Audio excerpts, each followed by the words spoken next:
మన ప్రభు అయిన యేసుక్రీస్తు నామములో కూడి వచ్చిన మీ అందరికీ వందనాలండి. అందరికీ వందనాలు, దేవునికి స్తోత్రాలు. కొద్దిసేపు దేవుని వాక్యాన్ని చెప్తాను, శ్రద్ధగా వినాలని దేవుని ప్రేమలో మీ అందరికీ తెలియపరుస్తూ ఉన్నా. నేను చెప్పబోయే మాట ఏంటంటే, బ్రతక గోరిన వాడెవడైనా ఉన్నాడా? బ్రతక గోరిన వాడు ఎవడైనా ఉన్నాడా? చాలామంది మీరు అంటారు, ఏం పాస్టర్ గారు, అంటే మేము చనిపోవాలని కోరుకుంటున్నావా? అంటే ఈ భూమి మీద మేము ఉండకూడదా? ఈ భూమి మీద మేము నివసించకూడదా అని మీరు అనుకుంటూ ఉండవచ్చు. బైబిల్లో ఉన్నటువంటి మాట మీకు చదివి వినిపిస్తాను. కీర్తనల గ్రంథం 34వ అధ్యాయం, ఎవరైనా తీసినటువంటి వాళ్ళు చదవండి. కీర్తనల గ్రంథం 34వ అధ్యాయం 12వ వాక్యాన్ని చదువుకుందాం.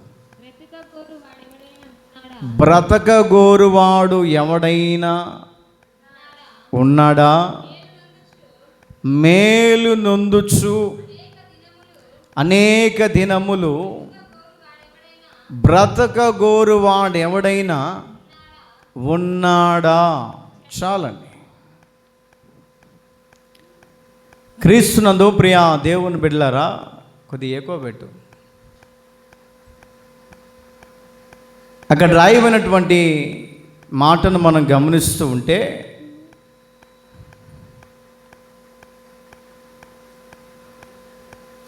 ఎవరైనా బ్రతక గోరువాడు ఎవడైనా ఉన్నాడా?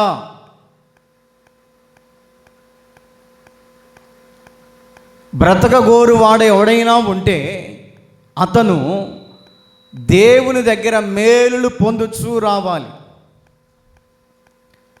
దేవుని దగ్గర మేలులు పొందుచూ రావాలి. చాలామంది అంటూ ఉంటారు, బ్రదర్, ఈ భూమి మీద బ్రతకాలని నాకు ఆశ లేదు, ఈ భూమి మీద నేను బ్రతకాలని అనుకోవట్లేదు, అనుకోని రీతిలో నాకు కొన్ని శ్రమలు వస్తూ ఉన్నాయి,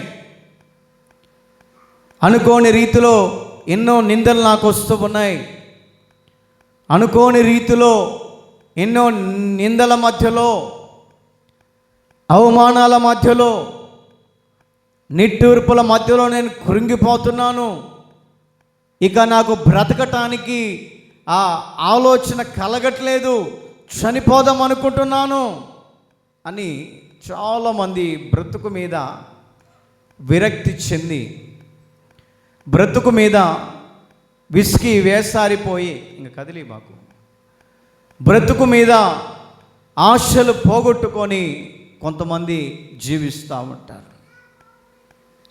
మరి కొంతమందిని గమనిస్తూ ఉంటే, గృహాలలో కొన్ని సందర్భాలలో పిల్లల విషయాల్లో మనం బాధపడుతూ ఉంటాం. వీడు నా కడుపున ఎందుకు పుట్టాడా, వీడు చనిపోతే బాగుండు, వీడు పుట్టినందువలన నాకు ప్రయోజనము లేదు అని పిల్లల విషయంలో చాలామంది తల్లిదండ్రులు బాధపడుతూ ఉంటారు. పిల్లలు కూడా ఒక మాట గమనించాలి, తల్లిదండ్రులను బాధ పెట్టేంత స్థితిలోనికి పురుషులు రాకూడదు, తల్లిదండ్రులను ఏడిపించేంత స్థితికి స్త్రీలైనటువంటి చిన్నపిల్లలు కూడా రాకూడదు. ఎందుకంటే తల్లిదండ్రులు అనబడుతున్నటువంటి వారు రాబోయే దినాలు నువ్వు మంచి బ్రతుకు బతకటానికి, రాబోయే దినాల్లో నీ భవిష్యత్తు బంగారు బాటగా వేయబడటానికి తల్లిదండ్రులు నీ విషయంలో ఆలోచన చేస్తున్నప్పుడు అది కొంతమంది మిస్అండర్స్టాండింగ్ చేసుకుంటూ ఉంటారు. మిస్అండర్స్టాండింగ్ చేసుకొని తల్లిదండ్రులను బాధ పెడుతూ ఉంటారు. అది పిల్లలకి క్షేమం కాదు.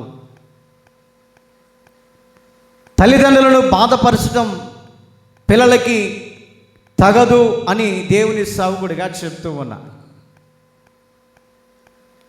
చాలామంది తల్లిదండ్రులు గమనిస్తుంటే వచ్చి కన్నీళ్లు కారుస్తూ ఉంటారనా, ఇదిగో నా పిల్లవాడు ఉన్నాడు, మాటినట్లేదు,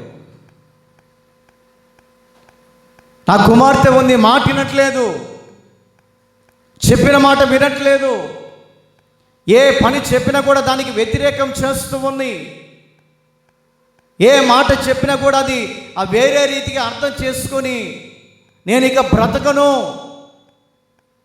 అని మమ్మల్ని బాధ పెట్టే స్థితిలోనికి తీసుకొని వెళుతుందని చాలామంది పిల్లలు కన్నీళ్లు పెట్టక తప్పలేదు.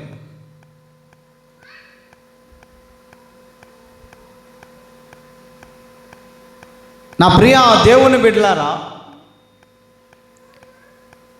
క్రైస్తవుడుగా పిలువబడుతున్నటువంటి వాళ్ళు, క్రైస్తవుడుగా దేవుని బిడ్డలుగా పిలువబడుతున్నటువంటి వాళ్ళు, చిన్నలు కానీ పెద్దలు కానీ, ఏదైనా మనము సాధించాలి అని అంటే అది బ్రతికి సాధించే వారిగా మనం ఉండాలి. హల్లెలూయా. అది సరిగా పెట్టు, రావట్లే, సౌండ్ తగ్గి కొద్దిగా.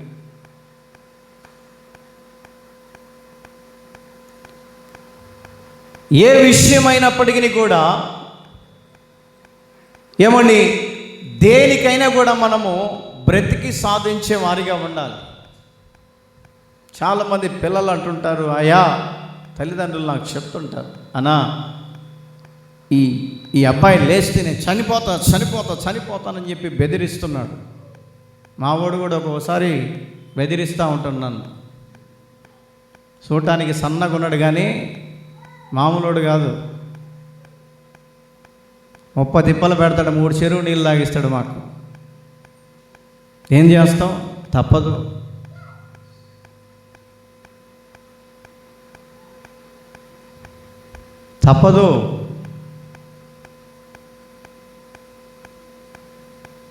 వారిని కన్నందుకు కూడా వారిని మనం ఏం చేయాలంటే భుజాన్ని మోసుకుంటూ రావాలి.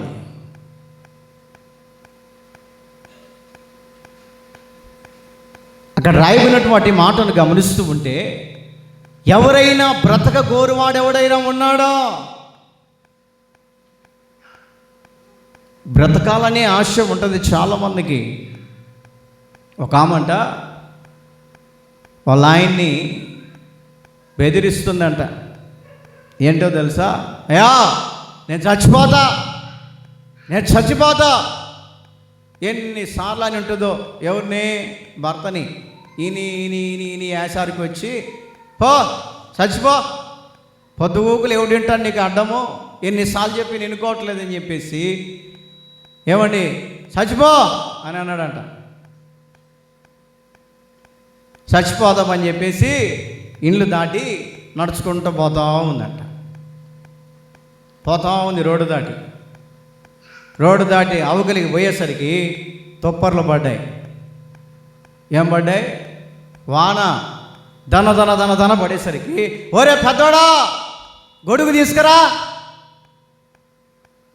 తీసుకురారు. వాడంటాడు, చచ్చిపోదామని పోయావు కదా, సత్యదానికి గొడుగు ఎందుకే? చచ్చిపోయేలా గొడుగు అవసరం అండి? కొంతమంది బెదిరిస్తుంటారు, ఏముండదాడ.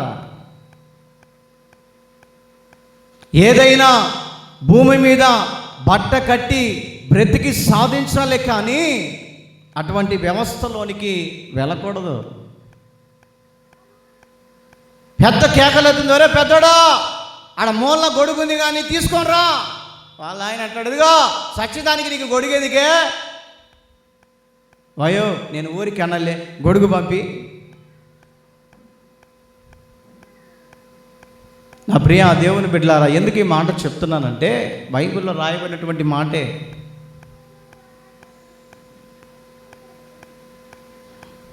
బ్రతక గోరువాడు ఎవడైనా ఉన్నాడా? భూమి మీద దేవుడు మనల్ని జన్మించాడు. భూమి మీద దేవుడు మనల్ని ఏమని జన్మింపచేసి దేవుడిచ్చినటువంటి మేలులు ఉన్నాయే, దేవుడిచ్చినటువంటి ఆశీర్వాదాలు ఉన్నాయే, దేవుడిచ్చినటువంటి ఉన్నతమైనటువంటి కృప ఉందే, వాటిని పొందుకోవటానికి దేవుడు మనల్ని బ్రతికింపజేస్తున్నాడు.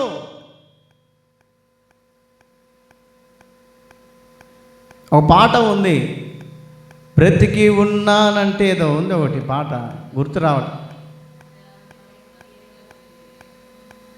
పాడండి. సతీష్ గారి పాట.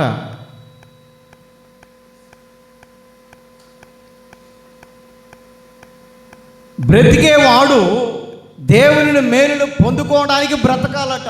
చదవండి కీర్తన గ్రంథం 34వ అధ్యాయం 12వ వాక్యాన్ని చదువుదాం. బ్రతకగోరువాడు ఎవడైనా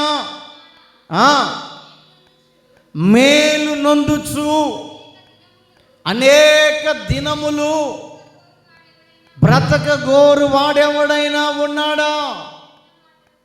చాలండి. మేలు నొందుచు బ్రతకగోరువాడెవడైనా ఉన్నాడా? భూమి మీద బ్రతుకుతున్నటువంటి మన బ్రతుకులు దేవుని మేలును పొందుకొనుచు ముందుకు వెళ్ళిపోవాలి. మన యొక్క ఆంతర్య జీవితం మీద నిరాశలు పడి, మన యొక్క శరీరం మీద నిరాశ పడిపోయి, బ్రతకాలన్నటువంటి ఆలోచనలో పడిపోయి, నిరాశ నిస్పృహలో పడిపోయి, ఏదో విధానంలోనికి లోకముల పడిపోదామన్నటువంటి విధానములకు కొంతమంది నడిపించబడుతూ ఉంటారు. అందును బట్టి దేవుడు సంతోషించడు, అందును బట్టి దేవుడు మన పట్ల ఆనందించడు, అందును బట్టి దేవుడు మన పట్ల కార్యములు జరిగించడు. ఏదైనా కూడా మనము బ్రతకాలి అంటే దేవుడిస్తున్నాడే మేలులు, దేవుడిస్తున్నాడే ఆరోగ్యము, దేవుడిస్తున్నాడే సంపద, దేవుడిస్తున్నాడే సుఖ సౌఖ్యములతో కూడినటువంటి ఆనంద గానాలు దేవుడు మనకిస్తున్నప్పుడు ఆ యొక్క మేలును బట్టి ముందుకు వెళ్ళిపోయే వారిగా కనపడుతుండాలి. హల్లెలూయా, హల్లెలూయా. మేలును బట్టి ముందుకు వెళుతూ ఉండాలి. దేవుడు మన పట్ల చేసినటువంటి ఆ మేలును బట్టి, దేవుడు చేసినటువంటి ఆశ్చర్యమైనటువంటి కార్యమును బట్టి, ఇంకను దేవుడు చేయబోతున్న మేలును బట్టి ఆశపడి మన బ్రతుకుని ఏం చేయాలంటే ముందుకు కొనసాగించుకొని పోవాలి. ఈ బ్రతుకును ముందుకు కొనసాగించకపోతున్నప్పుడు ఆత్మీయ జీవితంలో ఎన్నో అడ్డులు ఆటంకాలు వస్తాయి, ఎన్నో అవరోధాలు వస్తాయి, ఎన్నో నిందలు వస్తాయి, ఎన్నో అవమానాలు వస్తాయి. ఎన్నో అవరోధాలు వస్తున్నప్పటికీ కూడా దేవుని సన్నిధిలో మనము బ్రతకగోరాలని ఆశ కలిగి ఉన్నాము కాబట్టి వాటన్నిటిని మనము ఎదుర్కొంటూ పోవాలి. కొత్తగా బాప్టిజం తీసుకున్నటువంటి వాళ్ళు ఎక్కువ శాతం శోధనలు వస్తూ ఉంటాయి. నేను బాప్టిజం తీసుకున్నాం కదా, దేవుడు ఇంకా మమ్మల్ని దీవించాడు, మమ్మల్ని ఆశీర్వదించాడని మనం అనుకోకుండా మొట్టమొదటిగా శోధనలు ప్రారంభమైతాయి. ఎలాగో తెలుసా? నీవు బ్రతకాలని దేవుని సన్నిధిలో, నూతనంగా జన్మించాలని దేవుని సన్నిధిలో నీవు తీర్మానం చేసుకున్నప్పుడు క్రొత్తగా నీకు నిందలు వస్తూ ఉంటాయి. ఏదన్నా చిన్న మాట, తెలియని మాట జారేమనుకోండి, అమ్మా బాప్టిజం తీసుకున్నావు కదా, ఎందుకు మాట్లాడుతున్నావు అని శోధకుడు నిన్ను వెంటాడుతుంటాడు.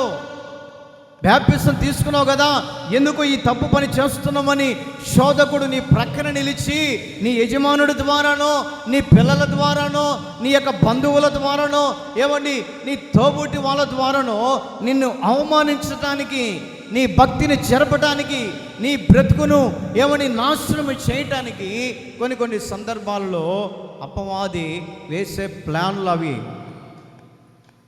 అపవాది వేసే ఆ బాణాలను బట్టి మనం గమనించుకొని, ఇవన్నీ నాకు ఎదురైనప్పటికీ కూడా నా గురి దేవుని వైపే ఉండాలని, నా యొక్క గురి దేవుని వైపే చూస్తూ, ఎన్ని శోధనలు వచ్చినా, ఎన్ని బాధలు వచ్చినా, ఎన్ని ఇరుకు ఇబ్బందులు నాకు ఎదురైనప్పటికీ కూడా నా గురి యేసయ్య వైపేనని నీ యొక్క పయనము ఆ సిలువ వైపు చూస్తూ వెళ్ళాలి. క్రొత్తలో శోధనలు వస్తాయండి, క్రొత్తలో అవమానాలు వస్తాయి, క్రొత్తలో నిందలు వస్తాయి. అసలు నేను ఎందుకు బ్యాప్టిజం తీసుకున్నానని, ఏమండి నా బ్రతుకు ఎందుకు ఇట్లా మార్చబడిందని నీ యొక్క బ్రతుకు మీదే విరక్తి పొందేంత స్థితిగతుల్లోనికి అపవాది ఈ మనుషులలోకి దూరి తీసుకొని వెళుతూ ఉంటుంది.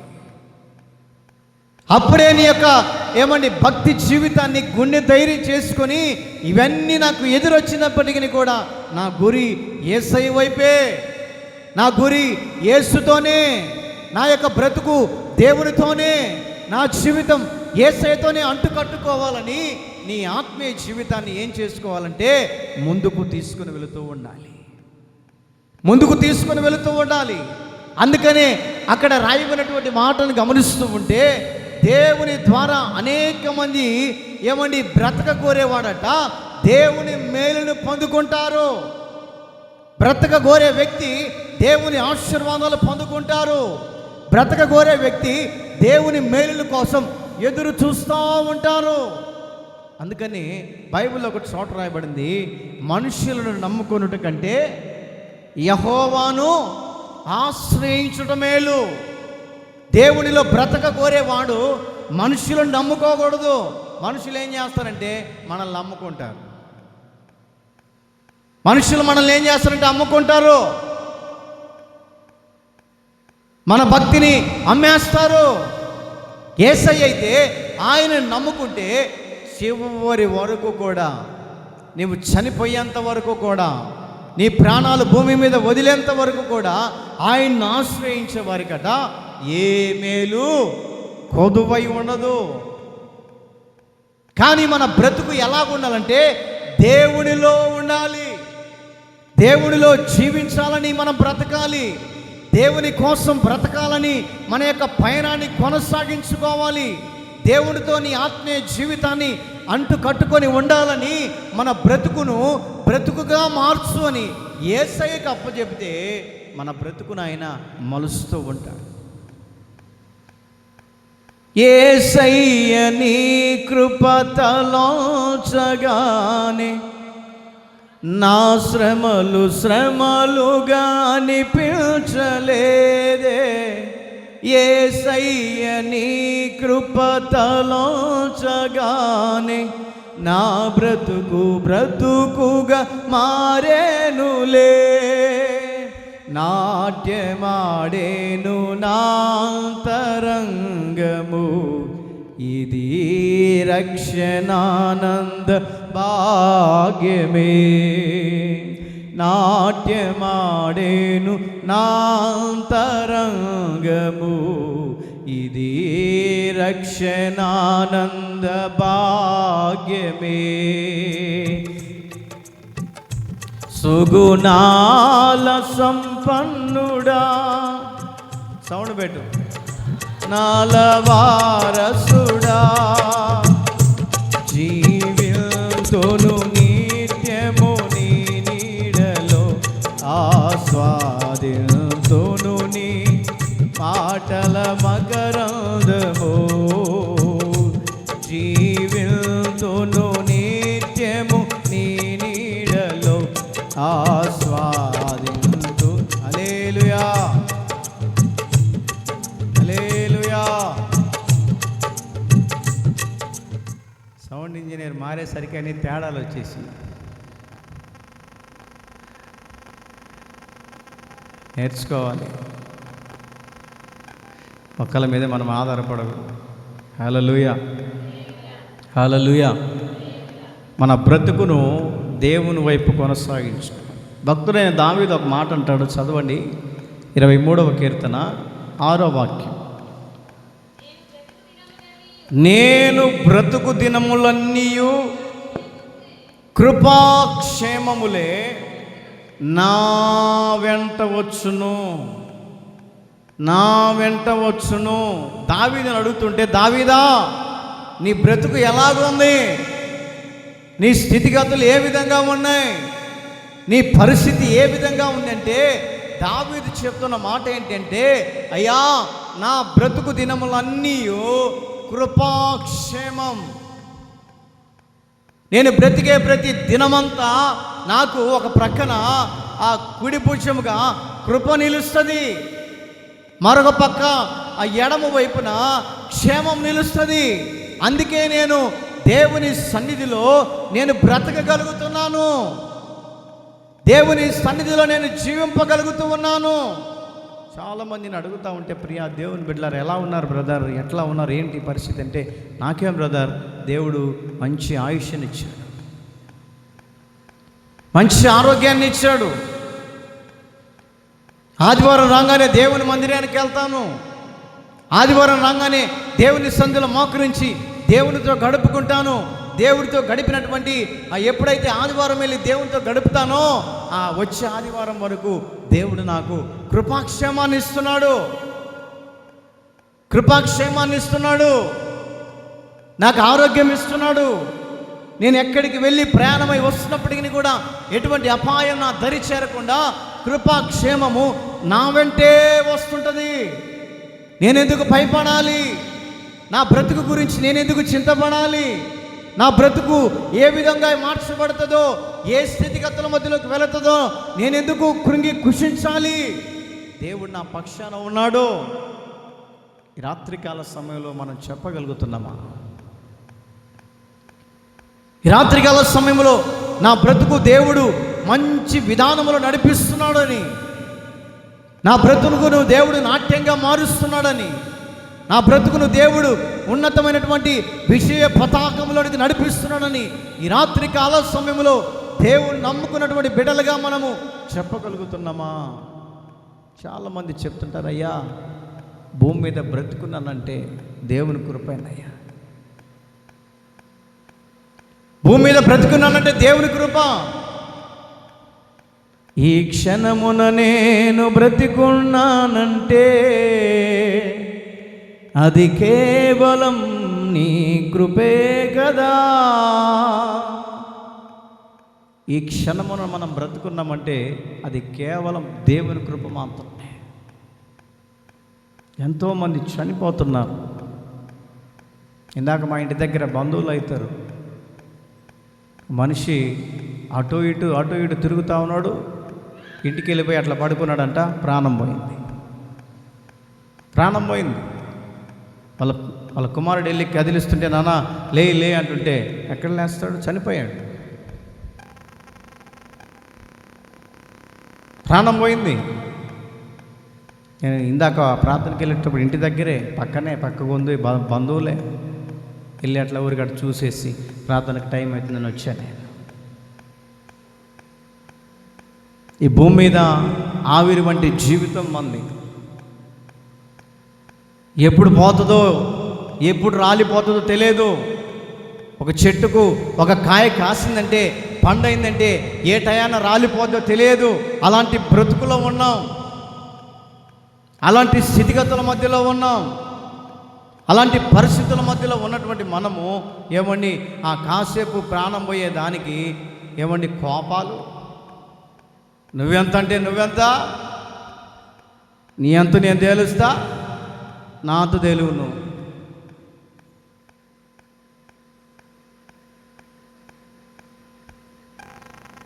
ఒక ఊరిలో ఒక ఆయన ఏమండి ప్రార్థన పెడితే నీదికి వచ్చాడు, ఆంచి బలాచుడు తలా ఉన్నాడు. ఏడ్రాను ప్రార్థన పెట్టేది, నీ అంత తేలుస్తానన్నాడు. అంత తేలుస్తానని చెప్పేసి ఇంటికి పోయి కర్ర తీసుకురావడానికని ఇంటికి పోయాడంట. ఇంటికి పోగానే ఏమండి కడుపులో గుడగుడ అంటుందంట, గుడగుడ అంటుందంట. గుడగుడ అంటుందని చెప్పేసి పాత్రలో పోయి గంట సేపు రాలే. ఏందిరా నాయన కొడతానని చెప్పేసి వచ్చావు కదా అంటే, వాళ్ళ భార్య చెబుతుంది, అయ్యా నీ మీదకి రావాలని వచ్చిండు కానీ అయ్యగారికి 20 నెలలు పెట్టింది, ఇంకేడతాడు. ఏముందండి మనలో గొప్పతనం? గొప్పగా ఎంచుకోవడానికి ఏముంది? ఆవిరి వంటి జీవితం మంది. ఆవిరి వంటి జీవితానికి ఏమండి విలువలేని మన జీవితానికి ఉన్న 4 రోజులైనా కూడా దేవుని సన్నిధిలో మనము బ్రతుకును దేవుని సన్నిధిలో నా బ్రతుకుగా మార్చయ్యా అని ఆ ఉన్నటువంటి ఆ కొద్ది దినములైన మంచి పేరును సంపాదించుకొని నువ్వు చనిపోగలిగితే పరలోకంలో సాక్ష్యం ఉంటుంది.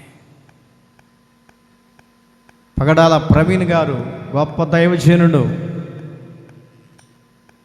భయంకరమైనటువంటి వార్తలు పుట్టిస్తున్నాను. నేను ఒకే ఒక మాట చెప్తాను, దేవుని కొరకు హతసాక్షిగా మార్చబడ్డాడని చెప్తాను. భయంకరమైన వార్తలు, రోషంగా సేవ చేసిన వ్యక్తి ఏ మీటింగులలో నిలబడి ఏ డిబేట్లలో నిలబడి చెప్పినా కూడా అతని మాటకు తిరుగులేదు. అంత గొప్ప దైవజనుడు.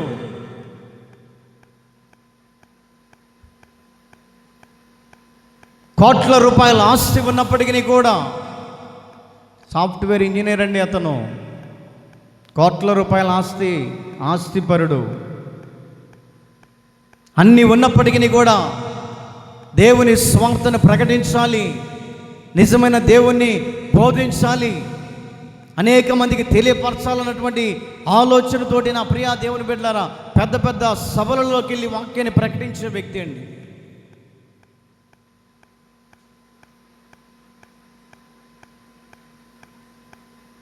ప్రకటించే వ్యక్తి.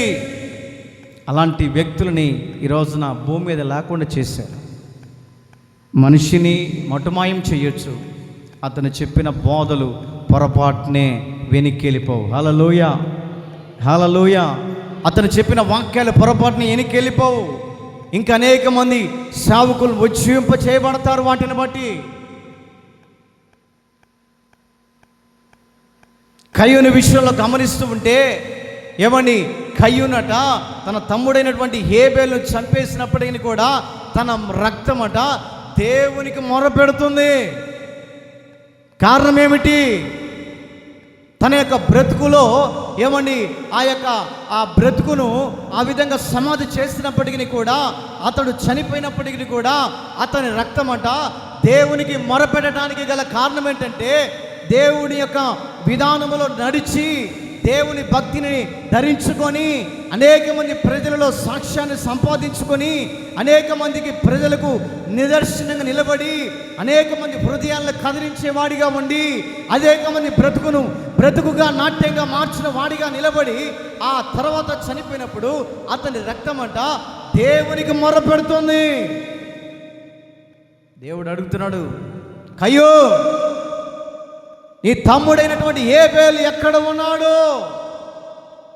నేనేమన్నా కావాలవన్నా? ప్రభువా,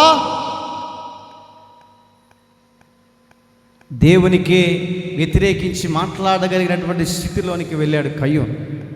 తన బ్రతుకు అదో పాతాళానికి వెళ్ళిపోయింది. తన బ్రతుకు అదో పాతాళానికి వెళ్ళిపోయింది. కొద్దిపాటి మన శేష జీవితం అయినప్పటికీ కూడా, కొద్దిపాటి మన బ్రతుకైనప్పటికీ కూడా రెక్కాడితే డొక్కాడని పరిస్థితుల మధ్యలో మన బ్రతుకును కొనసాగించబడుతున్నప్పటికీ కూడా దేవునిలో నమ్మకంగా మనం ఉండి చనిపోతే పరలోకంలో నీ సాక్ష్యము మారుమ్రోగుతుంది.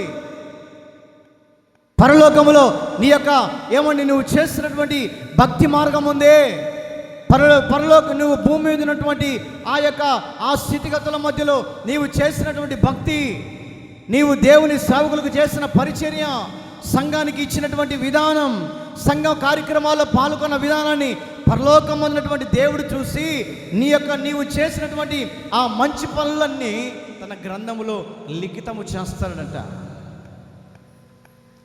చేస్తాడు. మన గ్రంథములో మన పేపర్లో బుక్కులో రాసుకుంటే ఏ రోజుకైనా చినిగిపోతాయి, చెగిరిపోతాయి, నీళ్లు పడగానే అవన్నీ నార్మల్ అయిపోతాయి. పరలోకములో దేవుని దగ్గర జీవ గ్రంథములో నీ గురించి పేరు రాయబడాలంటే బ్రతికిన కొన్ని దినాలైనా కూడా దేవునికి సాక్షిగా నిలబడి, అబ్బా ఆ వ్యక్తి అండి బ్రతికిన కొన్ని దినాలైనా తన భక్తిని కాపాడుకున్నాడన్నా, ఆ యొక్క యవనస్తురాలు బ్రతికిన కొన్ని దినాలైనా కూడా దేవునికి సాక్షిగా బ్రతికింది. ఆ యొక్క వృద్ధురాలు బ్రతికిన 4 రోజులైనా కూడా, భూమి మీద ఉన్నటువంటి 4 రోజులైనా కూడా దేవునికి సాక్షిగా నిలబడి ఆదివారం శనివారం ప్రార్థన ఏ రోజు జరిగినా కూడా మానకుండా వస్తున్నాడు. ఆ వృద్ధురాలు ఆమె మానకుండా దేవుని దగ్గరికి వస్తుంది. కాబట్టి నా యొక్క సాక్ష్యాన్ని పరలోకములో ఆయన గ్రంథములో లిఖితం చేసుకుంటాడు, అదే చూస్తాడు.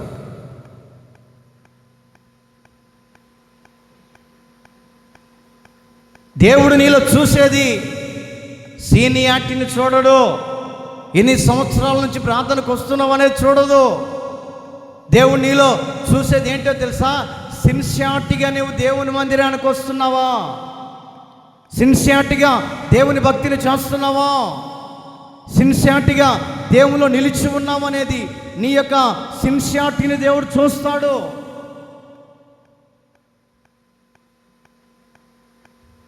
ఎన్ని సంవత్సరాల నుంచి ప్రార్థనకు వస్తున్నాం అనేది కాదండి, దేవునిలో ఎంత నమ్మకంగా ఉంటున్నామన్నది విశ్వాసి హృదయంలో గుర్తుపెట్టుకోవాలి.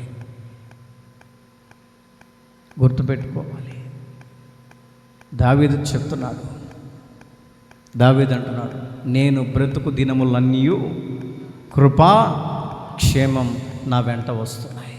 ఈ రోజున మనం చెప్పగలుగుతున్నామా? ఈ రోజున మనము దేవుని సన్నిధిలో మనం చెప్పగలుగుతున్నామా?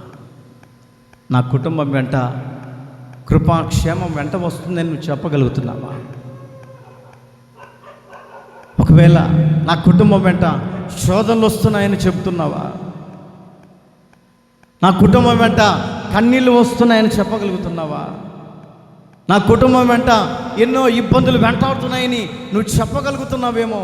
ఇప్పటి నుంచి అయినా కూడా దేవునిలో నీవు సిన్సియర్గా భక్తి మనం చేయగలిగితే, సిన్సియర్గా భక్తిలో మనం నడిపించగలిగితే ఆయన ఏం చేస్తారంటే నీకు, నీ కుటుంబానికి, నీ పిల్లలకి కృపాక్షేమాన్ని వెంట ఉంచి, ఇదిగో నా భక్తురాలు కుటుంబంతో సహా బయటకు వెళుతుంది, ఇరు ప్రక్కల మీరు నిలబడి ఎటువంటి అపాయం కలగనివ్వకుండా వారిని కాపాడు. కృపాక్షేమానికి దేవుడు ఆజ్ఞాపిస్తాడు. కృపా, ఇదిగో నీవు కుడి పక్కన నిలబడు. క్షేమమా, నువ్వు ఎడ పక్కన నిలబడి నా బిడ్డలకు నీవు తోడుగా ఉండు. ఎప్పుడో తెలుసా? మన బ్రతుకు దేవునికి అప్పగించుకున్నప్పుడు, మన బ్రతుకును దేవుని సన్నిధిలో నాట్యంగా మార్చుకున్నప్పుడు. ఈ రాత్రికాల సమయంలో వాక్యాన్ని వింటున్న నీ జీవితంలో కూడా, వాక్యాన్ని అవలంబిస్తున్న నీ జీవితంలో కూడా నా బ్రతుకును బ్రతుకుగా మార్చయ్యా. ఒకవేళ లోక సంబంధమైనటువంటి పద్ధతుల మధ్యలో ఉన్నావే, లోక సంబంధమైనటువంటి అలవాట్ల మధ్యలో ఉన్నావే, లోక సంబంధమైనటువంటి ఆలోచనలో ఉన్నావేమో, దేవుడు ఎవరినైనా చేర్చుకోగలిగినటువంటి వాడు. బైబిల్ ఒక చోట రాయబడింది, నీతిమంతుల కోసం దేవుడు రాలేదు, అపరాధములో ఉన్నారే, పాపములో ఉన్నారే, శాపములో ఉన్నారే, దరిద్రతలో ఉన్నారే, వారి కోసమంట, వారి శాపాన్ని కొట్టివేయటానికి దేవుడు దరిద్రుడిగా మార్చబడి నిన్ను దరిద్రత స్థితిలో నుంచి తీసివేసి నీతిమంతులుగా చేయటానికి ఆయనట దరిద్రుడిగా మార్చబడ్డాడని బైబిల్లో రాయబడింది. నిన్ను నీతిమంతుడిగా తీర్చడానికి, నీతిమంతుల కోసం భూమి మీదకి రాలేదు, పాపపు స్థితిలో ఉన్నటువంటి వారిని మార్చడానికి యేసయ్య వచ్చాడు. ఈ రాత్రికాల సమయంలో మన బ్రతుకు మార్చబడాలి అంటే, మన స్థితిగతులు మార్చబడాలంటే దేవుని సన్నిధికి మన బ్రతుకును అప్పచెప్పుకోగలిగితే, దేవుని సన్నిధానానికి మన యొక్క స్థితిగతులు అప్పచెప్పుకోగలిగితే నీ బ్రతుకును దేవుడు నాట్యంగా మార్చునుగాక. తలలు వంచండి, కళ్ళు మూయండి, ప్రార్థన చేసుకొని ఈ యొక్క ప్రార్థన కూడికను ముగించుకుందాం.